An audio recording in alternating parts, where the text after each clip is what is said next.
नमस्कार, स्वागत है आप सभी का आपके ऑफिशियल यूट्यूब चैनल गुरुजी स्पेशल क्लासेस में। मैं हूं निमाई साना, आपके समक्ष उपस्थित हूं साइंस विषय वस्तु को लेकर। स्टूडेंट्स, आज की क्लास में हम डिस्कस करने वाले हैं साउंड वेव्स यानी ध्वनि तरंगों के अंतर्गत कुछ स्पेसिफिक पॉइंट्स के बारे में। जैसे कि आप सब जानते हैं कि ध्वनि तरंगों के अंतर्गत हम कुछ पॉइंट्स पढ़ते हैं। तरंग दैर्घ्य, तरंग दैर्घ्य हम किसे कहते हैं, इसका मात्रक क्या होता है। उसके बाद आवृत्ति हम किसे कहते हैं, तरंग दैर्घ्य और आवृत्ति में क्या संबंध होते हैं, आवृत्ति का क्या फॉर्मूला होता है, आवृत्ति का क्या मात्रक होते हैं। उसके बाद आवर्तकाल हम किसे कहते हैं, आवर्तकाल और आवृत्ति में क्या रिलेशन होते हैं, आवर्तकाल का मात्रक क्या होता है, इन पर बेस्ड न्यूमेरिकल कैसे पूछे जाते हैं। तरंग की चाल यानी स्पीड ऑफ वेव किसे कहते हैं, स्पीड ऑफ वेव पर किस किस का प्रभाव पड़ता है। उन सभी पॉइंट्स को आज की क्लास में हम जानेंगे, समझने की कोशिश करेंगे, ताकि जो ऑब्जेक्टिव सवाल आपके एग्जाम्स में पूछे जाते हैं उन सभी सवालों के राइट ऑप्शन तक हम इजीली पहुंच पाए। इसके लिए ज़रूरी है कि कॉन्सेप्ट को बेहतर तरीके से समझना। तो इसके लिए सबसे पहले आज की क्लास में हम कुछ इन्हीं स्पेशल पॉइंट्स के बारे में डिस्कस करेंगे।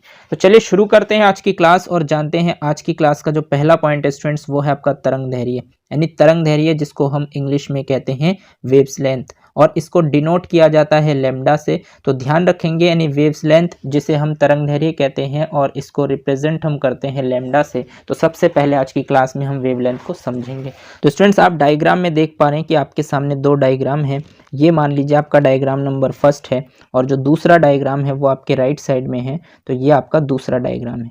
इसकी हेल्प से स्टूडेंट्स हम तरंग दैर्घ्य और फ्रीक्वेंसी को इजीली समझ सकते हैं। तो सबसे पहली बात तो ये है स्टूडेंट्स कि आपको पता है कि जो वेव्स, लास्ट क्लास में हमने जाना कि वेव्स किस तरीके से संचरित होते हैं। तो ये आप देख पा रहे हैं कि एक वेव है, जो डायग्राम फर्स्ट में आपको दिख रहा होगा कि ये वेव के संचरण की दिशा है, और ये जो दूसरा डायग्राम है इसमें भी वेव के संचरण की दिशा है। तो दोनों ही डायग्राम को देखकर आप इजीली इसमें डिफरेंस कैलकुलेट कर सकते हैं। स्टूडेंट्स, आपने देखा कि जो डायग्राम फर्स्ट में जो ये पिक पॉइंट है, ये है आपका मान लीजिए फर्स्ट पॉइंट, ये आपका सेकंड पॉइंट, और इसी तरीके से ये आपका थर्ड पॉइंट है और आगे आपका फोर्थ पॉइंट है। इसी तरीके से आपको पता है कि वेव्स में बहुत सारे पॉइंट्स आते हैं। इसी तरीके से नीचे की ओर भी आपको एक पॉइंट दिख रहा होगा, इसे मान लीजिए ए पॉइंट है, ये आपका दूसरा पॉइंट बी है। तो स्टूडेंट्स, इनमें क्या डिफरेंस होते हैं, देखिए वेव्स में जो ऊपर का फर्स्ट पॉइंट, सेकंड पॉइंट, ये सभी क्या होते हैं, श्रृंग होते हैं, यानी कि इनको हम कहते हैं श्रृंग, जिसे इंग्लिश में कहा जाता है क्रस्ट। और जो नीचे का पॉइंट आप देख पा रहे हैं कि जो नीचे वाला पॉइंट है ए, इसको हम कहते हैं गर्त। तो गर्त को हम कहते हैं ट्रफ। तो ध्यान रखेंगे, इंग्लिश में हम श्रृंग को क्रस्ट बोलते हैं और नीचे जो पॉइंट होता है, जो पिक पॉइंट होता है नीचे का, उसको हम कहते हैं गर्त, यानी कि इसको हम कहते हैं ट्रफ, और ऊपर वाले पॉइंट होते हैं श्रृंग।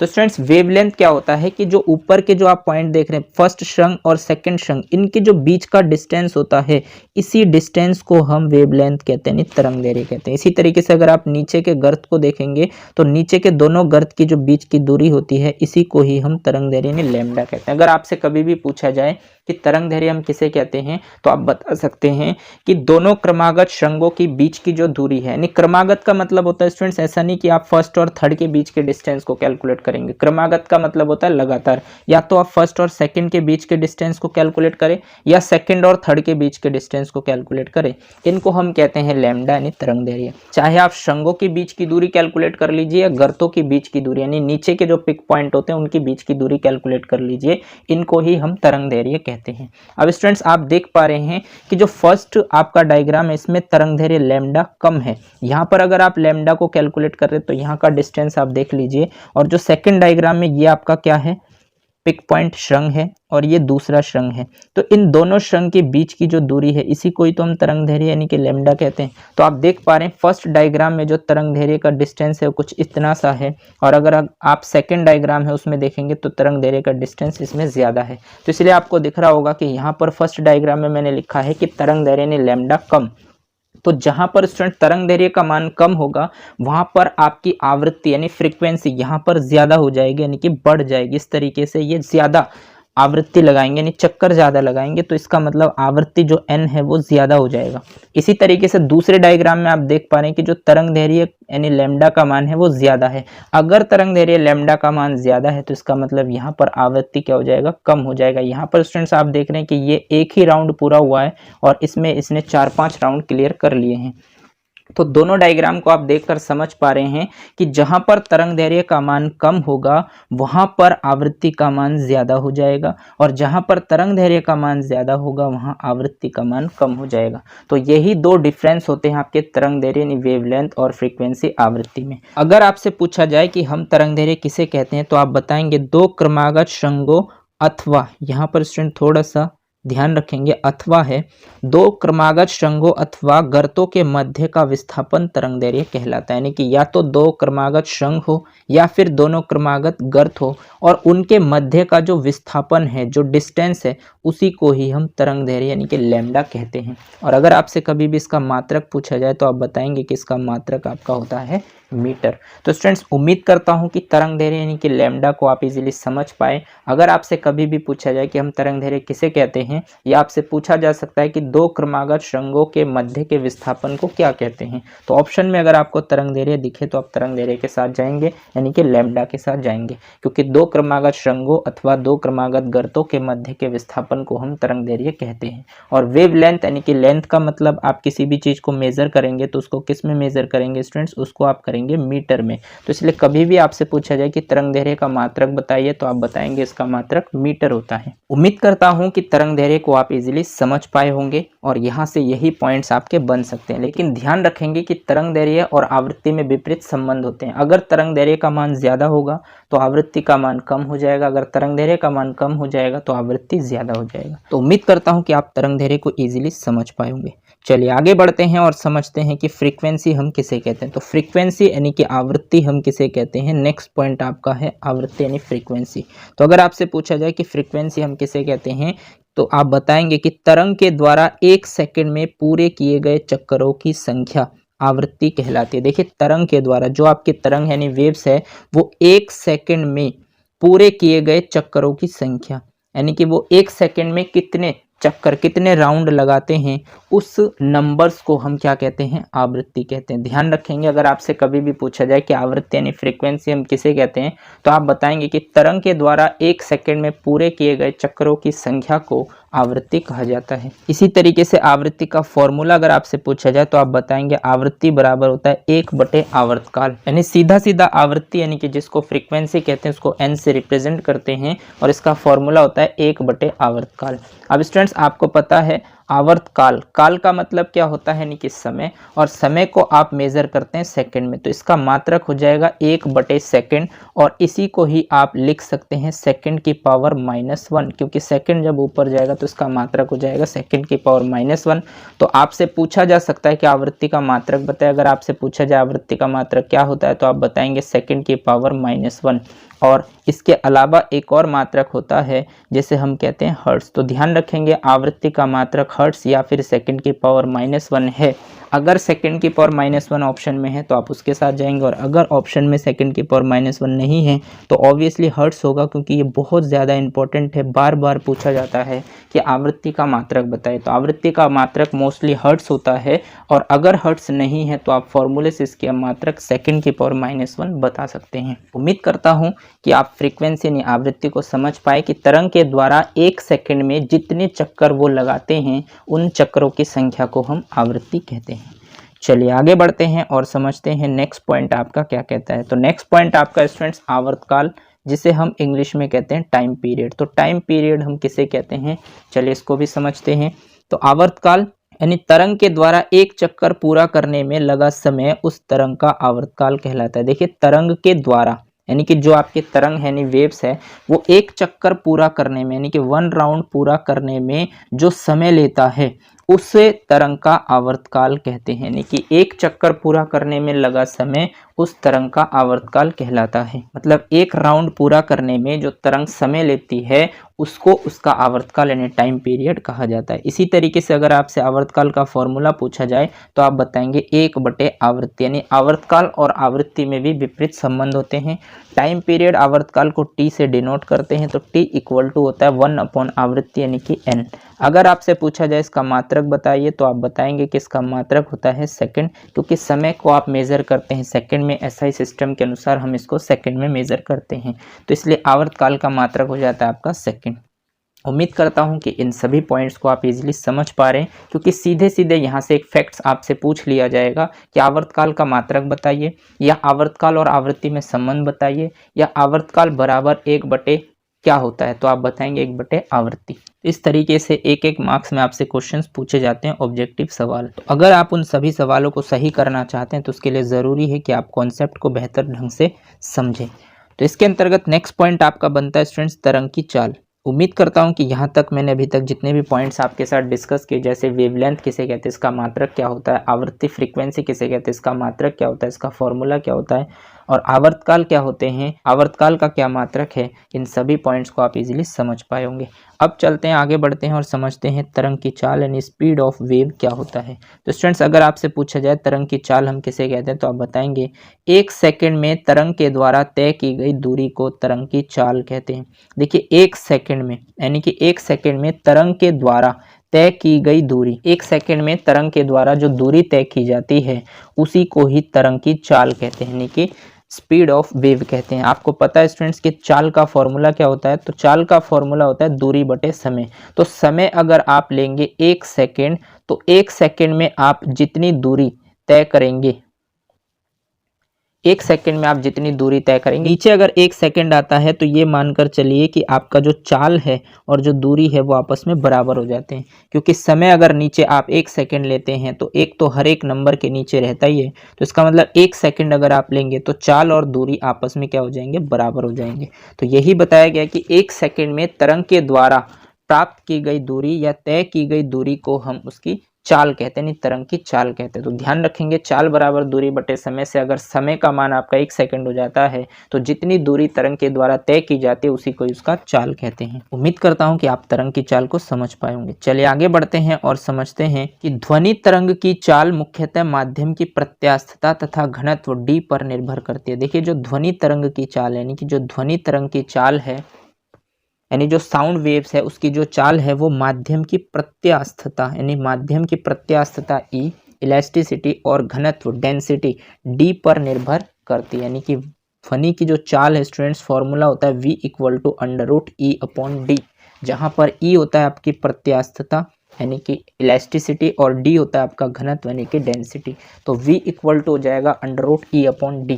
अगर हम डेंसिटी के मान को बढ़ा देते हैं तो ध्वनि की चाल जो है वो घट जाएगी, क्योंकि इसमें विपरीत संबंध होता है। लेकिन यहीं पर अगर मैं प्रत्यास्थता इलास्टिसिटी को बढ़ा देता हूं तो ध्वनि का चाल भी बढ़ जाता है। तो ध्यान रखेंगे V = होता है √E/d, क्योंकि ध्वनि तरंग की चाल पर दोनों ही पॉइंट इलास्टिसिटी यानी प्रत्यास्थता और डेंसिटी यानी घनत्व दोनों ही निर्भर करते हैं। अगर दोनों में किसी में भी परिवर्तन करेंगे तो सीधा सीधा ध्वनि की चाल भी प्रभावित होंगी। उम्मीद करता हूं कि इस पॉइंट्स को आप समझ पाए होंगे। चलिए आगे बढ़ते हैं और समझते हैं नेक्स्ट पॉइंट आपसे क्या कहता है। तो नेक्स्ट पॉइंट आपसे कहता है स्टूडेंट्स कि ध्वनि तरंग की चाल माध्यम पर निर्भर करती है। देखिए ध्वनि तरंग की जो चाल है यानी स्पीड ऑफ साउंड वेव जो होता है वो माध्यम पर निर्भर करती है, यानी कि मीडियम पर डिपेंड करती है। अगर मीडियम कोई भी हम चेंजेस करते हैं तो ध्वनि तरंग की चाल भी प्रभावित होती है। जैसे आपको पता है कि मीडियम या तो ठोस होता है या फिर द्रव होता है या फिर गैस होता है। तो ध्वनि तरंग की जो चाल है स्टूडेंट्स वो ठोस यानी सॉलिड में सबसे अधिक होता है, यानी कि ठोस में सबसे ज़्यादा होता है और उससे कम होता है आपके द्रव में और सबसे कम होते हैं आपके गैस में। तो अगर आपसे पूछा जाए कि ध्वनि तरंग की चाल सबसे कम किस में होता है तो आप बताएंगे सबसे कम होते हैं आपके गैस में। और अगर आपसे पूछा जाए ध्वनि तरंग की चाल सबसे अधिक किस में होता है तो आप बताएंगे कि सबसे अधिक होते हैं आपके ठोस में। तो स्टूडेंट्स ये क्वेश्चंस कई बार पूछे गए हैं कि ध्वनि तरंग की चाल सबसे ज़्यादा किस में है, और ऑप्शन में है आपका स्टील, पानी, पारा या फिर मरकरी। तो अगर आपसे पूछा जाए तो आप बताएंगे स्टील, क्योंकि स्टील होता है एक ठोस और ठोस में ध्वनि तरंग की चाल सबसे अधिक होता है। या फिर आपसे पूछा जा सकता है कि ध्वनि तरंग की चाल सबसे न्यूनतम कब होता है। ऑप्शन में आपका हो सकता है ठोस, द्रव, गैस या इनमें से कोई नहीं। तो आपको बताना है कि ध्वनि तरंग की जो चाल है वो सबसे कम होता है गैस में। बहुत ही इंपॉर्टेंट पॉइंट्स स्टूडेंट्स ध्यान रखेंगे, क्योंकि यहाँ से क्वेश्चंस मैक्सिमम पूछे जाते हैं। ध्वनि तरंग की चाल किस पर निर्भर करती है और डिपेंड करता है वो ऑप्शन किस तरीके से देते हैं। अगर आपसे सबसे अधिकतम पूछ लिया जाता है तो कोई एक ऑप्शन होगा जो ठोस को रिप्रेजेंट करेगा। जैसे हो सकता है आपको ठोस के फॉर्म में ना देकर ऐसे दे दिया जाए कि आयरन है या फिर स्टील है या फिर वायु है, तो किस में सबसे ज़्यादा है वो आपको बताना है। आपको ध्यान रखना है कि सबसे ज़्यादा ठोस में है, ठोस से रिलेटेड जो ऑप्शन है वो उसका राइट हो जाएगा। और अगर सबसे न्यूनतम पूछ लिया जाए तो आपको ध्यान रखना है गैस, यानी गैस से रिलेटेड कोई भी वायु का एग्जाम्पल हो सकता है। तो किसी भी तरीके से पूछा जा सकता है, इस पॉइंट्स को आप ध्यान रखेंगे कि ध्वनि तरंग की चाल सबसे ज़्यादा ठोस में होता है और सबसे कम गैस में होता है। उम्मीद करता हूँ कि इस पॉइंट्स को आप इजीली समझ पाएंगे। चलिए आगे बढ़ते हैं और देखते हैं नेक्स्ट पॉइंट आपसे क्या कहता है। तो नेक्स्ट पॉइंट आपसे कहता है स्टूडेंट्स कि शीतकाल में ध्वनि की गति अधिक होती है ग्रीष्मकाल की तुलना में। देखिए शीतकाल में यानी कि ठंड के मौसम में ध्वनि की गति अधिक होती है ग्रीष्मकाल की तुलना में, मतलब गर्मियों के सीजन के मुकाबले में। तो कहने का मतलब यह है कि ठंड में ध्वनि की जो गति होती है वो सबसे मैक्सिमम होती है गर्मियों के मुकाबले में। इसका रीजन है स्टूडेंट्स कि जो वायु में माध्यम के कण होते हैं वो ठंड में यानी कि शीतकाल में पास पास होते हैं। तो जब पास पास होते हैं तो ध्वनि की गति अधिक सुनाई देती है, और ग्रीष्मकाल में जो माध्यम में कण होते हैं वो बहुत दूर दूर होते हैं, गर्मियों की वजह से फैल जाते हैं। तो इसी वजह से ठंड में जो ध्वनि की गति है वो ज़्यादा सुनाई देती है गर्मियों के मुकाबले में। तो ये पॉइंट भी बहुत ज़्यादा इंपॉर्टेंट है, एग्जाम्स में प्रश्न पूछे जाते हैं, इसलिए आप ध्यान रखेंगे कि शीतकाल में ध्वनि की गति आपको अधिक सुनाई देती है ग्रीष्मकाल की तुलना में, नहीं गर्मियों की तुलना में। इसी के अंतर्गत नेक्स्ट पॉइंट आपका बनता है स्टूडेंट्स की वायु में प्रति 1 डिग्री सेल्सियस ताप बढ़ने पर ध्वनि की चाल 0.61 मीटर पर सेकंड बढ़ जाती है। देखिए ये क्वेश्चन भी आपसे पूछा जा सकता है कि अगर 1 डिग्री सेल्सियस ताप को हम बढ़ाएंगे वायु में तो ध्वनि की चाल पर क्या प्रभाव पड़ेगा। तो अगर हम वायु में 1 डिग्री सेल्सियस टेम्परेचर को बढ़ाते हैं तो जो ध्वनि की चाल है वो 0.61 मीटर पर सेकंड स्क्वायर बढ़ जाती है। तो ध्यान रखेंगे कि ताप बढ़ने पर ध्वनि की जो चाल है वो बढ़ती है, अगर ताप को घटाएंगे तो ध्वनि की चाल घट जाएंगे। तो सीधा सीधा अगर आपसे पूछा जाए कि 1 डिग्री सेल्सियस ताप को बढ़ाने पर ध्वनि की चाल कितना % बढ़ जाती है, तो आप बताएंगे 0.61 मीटर पर सेकेंड ध्वनि की चाल बढ़ जाती है अगर हम टेम्परेचर को 1 डिग्री सेल्सियस बढ़ाते हैं। तो ध्यान रखेंगे कि ध्वनि की चाल पर ताप का प्रभाव पड़ता है, ताप बढ़ने पर ध्वनि की चाल बढ़ती है, ताप घटने पर ध्वनि की चाल घटती है। उम्मीद करता हूँ कि इस पॉइंट्स को भी आप इजीली समझ पाएंगे। चलिए आगे बढ़ते हैं और समझते हैं नेक्स्ट पॉइंट। तो नेक्स्ट पॉइंट आपका कहता है स्टूडेंट्स की ध्वनि तरंग की चाल 22 डिग्री सेल्सियस पर कितना होता है, तो आप बताएंगे 324 मीटर पर सेकंड होता है। ये फैक्ट्स आपसे पूछा जा सकता है कि ध्वनि तरंग की चाल 22 डिग्री सेल्सियस पर कितना होता है, तो आप बताएंगे कि 324 मीटर पर सेकंड होता है। और अगर आपसे पूछा जाए कि ध्वनि तरंग की चाल 25 डिग्री सेल्सियस पर कितना होता है, तो आप बताएंगे 341 मीटर पर सेकंड। चलिए आगे बढ़ते हैं और समझते हैं नेक्स्ट पॉइंट आपसे क्या कहता है। तो नेक्स्ट पॉइंट आपसे कहता है स्टूडेंट ध्वनि तरंग की चाल का प्रभाव। देखिए ध्वनि तरंग की चाल का प्रभाव यानी ध्वनि तरंग की जो चाल है उस पर किस किस का प्रभाव पड़ता है। तो सबसे पहला पॉइंट आपसे बन सकता है दाब का। तो दाब का कोई प्रभाव नहीं पड़ता है, ये आपको ध्यान रखना है कि दाब का कोई भी प्रभाव नहीं पड़ता है, यानी कि दाब का कोई ध्वनि की चाल पर प्रभाव नहीं पड़ता है। इसी तरीके से नेक्स्ट पॉइंट आपका बनता है स्टूडेंट्स आवृत्ति, यानी जिसे हम फ्रीक्वेंसी कहते हैं। तो फ्रीक्वेंसी कोई प्रभाव नहीं पड़ता है, यानी ध्वनि तरंग की चाल पर फ्रीक्वेंसी का भी कोई प्रभाव नहीं पड़ता है। इसी तरीके से नेक्स्ट पॉइंट आपका बनता है स्टूडेंट्स तरंग दैर्घ्य, यानी तरंग दैर्घ्य। अगर आपसे पूछा जाए कि क्या ध्वनि तरंग की चाल पर तरंग दैर्घ्य का कोई प्रभाव पड़ता है, तो इसका भी कोई प्रभाव नहीं पड़ता, यानी तरंग दैर्घ्य का भी कोई प्रभाव नहीं पड़ता। तो ये बात ध्यान रखेंगे कि ध्वनि तरंग की चाल पर दाब, आवृत्ति और तरंग दैर्घ्य का कोई प्रभाव नहीं पड़ता है।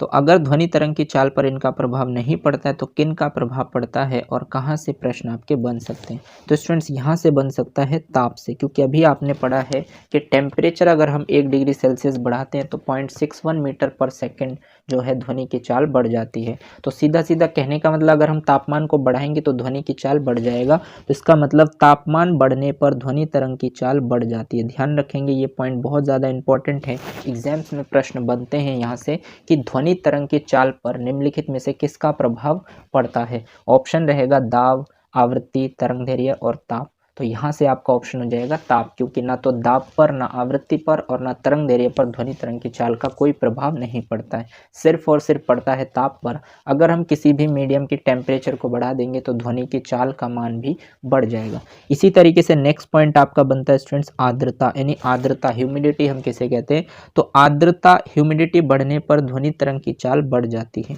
देखिए अगर आपसे पूछा जाए कि आर्द्रता बढ़ने पर ध्वनि तरंग की चाल पर क्या प्रभाव पड़ता है, तो आप बताएंगे कि आर्द्रता बढ़ने पर ध्वनि तरंग की चाल बढ़ जाती है। तो ये पॉइंट्स भी आप ध्यान रखेंगे कि आर्द्रता बढ़ने पर ध्वनि तरंग की चाल बढ़ जाती है। इसी तरीके से नेक्स्ट पॉइंट आपका बनता है स्टूडेंट्स घनत्व का। तो घनत्व का क्या प्रभाव पड़ता है, अभी आपने पढ़ा है ध्वनि तरंग की चाल जो है यानी v अनुक्रमानुपाती होता है आपका E अपॉन में d। तो अभी आपने फॉर्मूला पढ़ा है v इक्वल टू होता है √E अपॉन में d, जहाँ पर E होता है आपका प्रत्यास्थता यानी इलास्टिसिटी और d होता है आपका डेंसिटी यानी घनत्व। तो ध्यान रखेंगे आपके जो चाल और घनत्व में विपरीत संबंध होते हैं, क्योंकि d जो है वो अपॉन में आ रहा है तो इसका मतलब इसमें रिवर्स कंडीशन होते हैं। तो इसका मतलब यह है कि अगर हम घनत्व को बढ़ाएंगे तो ध्वनि की चाल घट जाएगा, और अगर हम घनत्व को घटाएंगे तो ध्वनि की चाल बढ़ जाएगा। तो ये पॉइंट ध्यान रखेंगे कि घनत्व बढ़ने पर ध्वनि की चाल कम हो जाती है। तो सीधा सीधा आपको ध्यान रखना है कि ध्वनि की चाल पर ताप का प्रभाव पड़ता है, घनत्व का प्रभाव पड़ता है, आर्द्रता का भी प्रभाव पड़ता है। अगर आर्द्रता बढ़ा दी जाए तो ध्वनि तरंग की चाल बढ़ जाती है, लेकिन वहीं पर अगर मैं घनत्व की बात करूं तो घनत्व अगर बढ़ा दिया जाए तो ध्वनि की जो चाल है वो कम हो जाती है। तो इस पॉइंट को भी आप ध्यान रखेंगे। अब घनत्व में स्टूडेंट्स एक होता है आपका नमी युक्त वायु में और एक होता है शुष्क वायु में। तो ध्यान रखेंगे अगर नमी युक्त वायु होगा तो उसका घनत्व कम होगा। तो अगर नमी युक्त वायु है यानी कि जिस वायु में नमी है, पानी की मात्रा ज्यादा है, वहां पर घनत्व होता है कम, और अगर घनत्व कम होता है तो ध्वनि की चाल होता है अधिक। इसी वजह से स्टूडेंट शीतकाल में, क्योंकि आपको पता है शीतकाल में यानी ठंड के मौसम में कोहरा होता है, तो कोहरे का मतलब उसमें होता है नमी, और जहाँ पर नमी होता है वहाँ पर घनत्व होता है कम, और इसी वजह से ध्वनि की चाल आपको अधिक सुनाई देती है। मतलब अगर आप किसी को ठंड में आवाज़ लगाते हैं तो उसको ज़्यादा तेज सुनाई देंगे रादर देन यानी कि मुकाबले में गर्मियों के, क्योंकि शुष्क वायु में, गर्मियों में आपके वायु होते हैं शुष्क, तो इसमें घनत्व होता है ज़्यादा, और जहाँ पर घनत्व ज़्यादा होता है वहाँ पर ध्वनि की चाल होता है कम, क्योंकि आपने फॉर्मूला पढ़ा है v इक्वल टू होता है √E अपॉन d।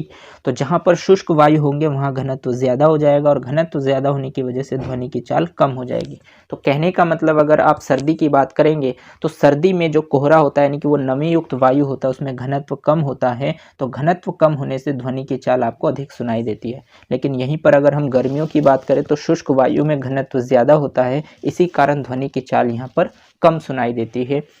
यही रीज़न होता है आपके घनत्व का। तो अगर घनत्व का मान बढ़ता है तो ध्वनि की चाल ऑब्वियसली कम होता है, वो आप फॉर्मूले से ध्यान रख सकते हैं। और बहुत ही इंपॉर्टेंट पॉइंट्स इसलिए आप ध्यान रखेंगे क्योंकि मोस्टली एग्जाम्स में यहाँ से क्वेश्चंस बन सकते हैं। चलिए आगे बढ़ते हैं और देखते हैं नेक्स्ट पॉइंट आपसे क्या कहता है। तो नेक्स्ट पॉइंट आपसे कहता है स्टूडेंट्स आवृत्ति, चाल और तरंग दैर्ध्य में संबंध। देखिए आवृत्ति यानी फ्रीक्वेंसी, चाल यानी कि v, स्पीड और तरंग दैर्ध्य यानी लैम्डा में एक रिलेशन होता है जो बहुत ज़्यादा पूछा जाता है। मोस्टली एग्जाम में ये पॉइंट से क्वेश्चंस कई बार पूछे जा चुके हैं। तो आपको ध्यान रखना है आवृत्ति, चाल और तरंग दैर्ध्य में जो संबंध होता है वो होता है v बराबर n लैम्डा, जहाँ पर आपको पता है कि v यानी कि जिसे हम कहते हैं चाल, n जिसे हम कहते हैं आवृत्ति, और जो आपका लैम्डा होता है स्टूडेंट्स वो होता है आपका तरंग दैर्ध्य। तो ध्यान रखेंगे आवृत्ति, चाल और तरंग दैर्ध्य में अगर आपसे कभी भी संबंध पूछा जाए तो आप बताएंगे v बराबर n लैम्डा, यानी कि आवृत्ति और तरंग दैर्ध्य की गुना जो है वो चाल के बराबर होती है। तो इसीलिए ध्वनि की चाल v बराबर होता है n लैम्डा। ये फॉर्मूला आप ध्यान रखेंगे। रिलेशन आपसे सीधे सीधे पूछे जा सकते हैं एग्जाम में, या इस पर बेस्ड न्यूमेरिकल बन सकते हैं। तो उम्मीद करता हूँ कि आज की क्लास में जितने भी पॉइंट्स हमने अब तक डिस्कस किए उन सभी पॉइंट्स को आप इजीली समझ पाए होंगे। स्टूडेंट्स बहुत ही इंपॉर्टेंट ये पॉइंट्स हैं सभी, क्योंकि यहाँ से ऑब्जेक्टिव सवाल आपसे पूछे जाने हैं। अब ये ज़रूरी नहीं कि कौन सा क्वेश्चंस यहाँ से उठाया जाएगा, लेकिन चांसेस है कि यहाँ से कोई ना कोई क्वेश्चंस आपको देखने को मिलेगा, और अगर क्वेश्चंस यहाँ से उठते हैं हो सकता है न्यूमेरिकल बन जाए। तो आज की क्लास में हमने जितने भी टॉपिक डिस्कस किए हैं उन सभी पॉइंट्स को आप अच्छे से ध्यान रखेंगे। नेक्स्ट क्लास में हम इन सभी पॉइंट्स पर बेस्ड किस तरीके के न्यूमेरिकल आपके एग्जाम्स में बनते हैं, पूछे जाते हैं, पहले उनको डिस्कस करेंगे, और उसके बाद साउंड टॉपिक के अंतर्गत और कुछ इंपॉर्टेंट फैक्ट्स को हम डिस्कस करेंगे, जानेंगे, समझने की कोशिश करेंगे। तो आज के लिए बस इतना ही। अगर आपको ये क्लास अच्छी लगी हो तो इसे लाइक कीजिए, अपने दोस्तों के साथ शेयर कीजिए, और अगर आपने चैनल को सब्सक्राइब नहीं किया है तो चैनल को सब्सक्राइब कर लीजिए, बेल आइकन को भी प्रेस कर दीजिए, ताकि इसी तरीके के बेनिफिशियल वीडियो जब भी मैं आपके लिए बनाऊँ तो आपको टाइम टू टाइम नोटिफिकेशन मिलते रहें। धन्यवाद। जय हिंद।